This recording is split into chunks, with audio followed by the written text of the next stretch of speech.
प्रिय विद्यार्थियों, मैं डॉक्टर ऋचा अंगीरा, सहायक आचार्य राजनीति विज्ञान, श्री प्रताप सिंह बारठ, राजकीय महाविद्यालय शाहपुरा। आज हम बात करेंगे भारतीय राजनैतिक विचारक मनु के बारे में। हालांकि मनु कौन थे, इस बारे में विद्वानों में मैतज्ञ नहीं है। कुछ इन्हें ब्रह्मा का मानव पुत्र मानते हैं, तो कुछ का मानना है कि जल प्रलय की घटना के पश्चात बचने वाले प्रथम आदि पुरुष ही मनु थे, जिनसे इस पूरे संसार की उत्पत्ति हुई है। वहीं कुछ का मानना है कि मनु शायद किसी गुरु शिष्य परंपरा का परिचायक होगा, जिसमें मनु हो सकता है किसी पदवी का नाम हो और उसी परंपरा के किसी पश्चातवर्ती मनु ने मनुस्मृति ग्रंथ की रचना की है। मनुस्मृति मूलतः राजनीतिक प्रकृति का ग्रंथ नहीं है। यह तो संपूर्ण सामाजिक जीवन से संबंधित एक आचार संहिता को प्रस्तुत करता है। चूँकि राजनीति भी इसी समाज का एक महत्वपूर्ण हिस्सा है, अतः राजनीति विज्ञान के विद्यार्थियों के लिए मनुस्मृति का अध्ययन आवश्यक हो जाता है। इस मनुस्मृति या मानव धर्मशास्त्र में 12 अध्याय एवं 2694 श्लोक हैं। मनु ने मनुस्मृति में राज्य की उत्पत्ति का कोई स्पष्ट विवरण प्रस्तुत नहीं किया है, अपितु वहाँ राजपद की उत्पत्ति का जो विवरण दिया है, उसे ही राज्य की उत्पत्ति के बारे में मनु का दृष्टिकोण माना जाता है। मनु के अनुसार जब लोक में सर्वत्र अराजकता फैल गई और भय फैलने के कारण व्याकुलता मच गई, तब सबकी रक्षा के लिए ईश्वर ने राजा या राजपद को बनाया। मनु कहते हैं कि ईश्वर ने राजा का निर्माण इंद्र, वायु, यम, सूर्य, अग्नि, वरुण, चंद्र तथा कुबेर आदि 8 देवताओं के अंशों से किया है। चूँकि राजा का निर्माण इन 8 देवताओं के उत्कृष्ट अंशों को लेकर हुआ है, अतः राजा का पद परम पवित्र है।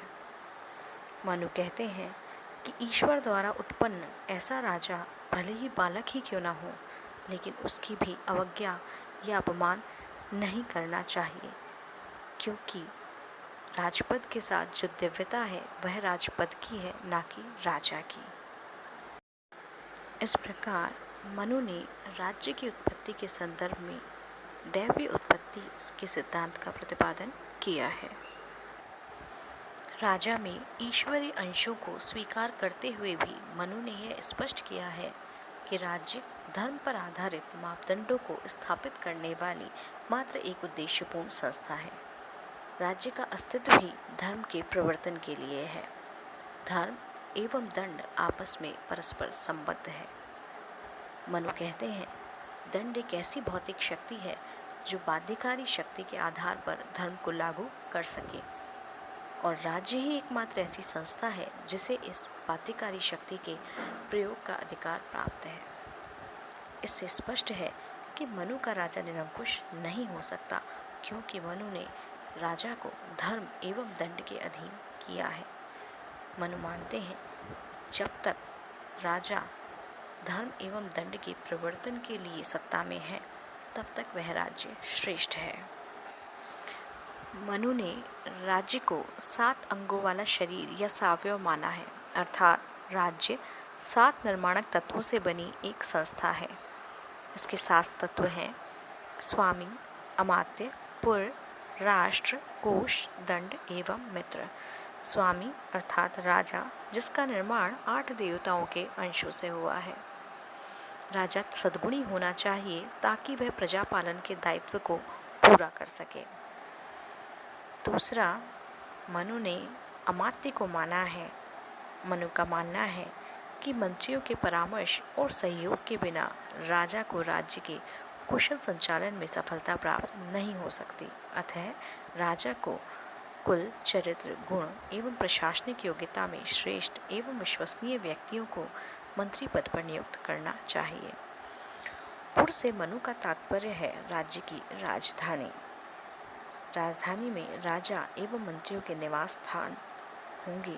साथ ही यह राजधानी बाह्य आक्रमण से पूरी तरह सुरक्षित होनी चाहिए। राष्ट्र का अर्थ है भूमि एवं उसमें निवास करने वाली जनसंख्या।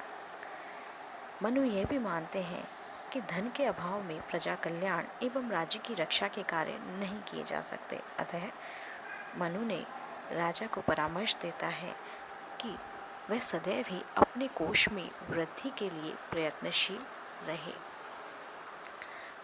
दंड अर्थात सेना। मनु कहते हैं कि सेना के बिना राज्य की रक्षा नहीं हो सकती। अतः राजा का यह दायित्व है कि अपनी सेना के सभी अंगों को सुदृढ़ बनाए। अंत में राज्य के अंग के रूप में मनु ने मित्र को भी माना है। मनु कहता है कि राजा को अपनी नीतियों का संचालन इस प्रकार से करना चाहिए कि सहयोगी मित्रों की संख्या बढ़े और वो संतुष्ट रह सके, क्योंकि संकट आने पर मित्र ही राजा की सहायता करते हैं। इस प्रकार यह स्पष्ट है कि मनुस्मृति संपूर्ण सामाजिक व्यवस्था का एक महत्वपूर्ण ग्रंथ होते हुए भी इसमें राजनीतिक विषयक बहुत ही महत्वपूर्ण बातों का समावेश किया गया है। अतः राजनीति विज्ञान के विद्यार्थियों के लिए इसका अध्ययन बहुत आवश्यक है।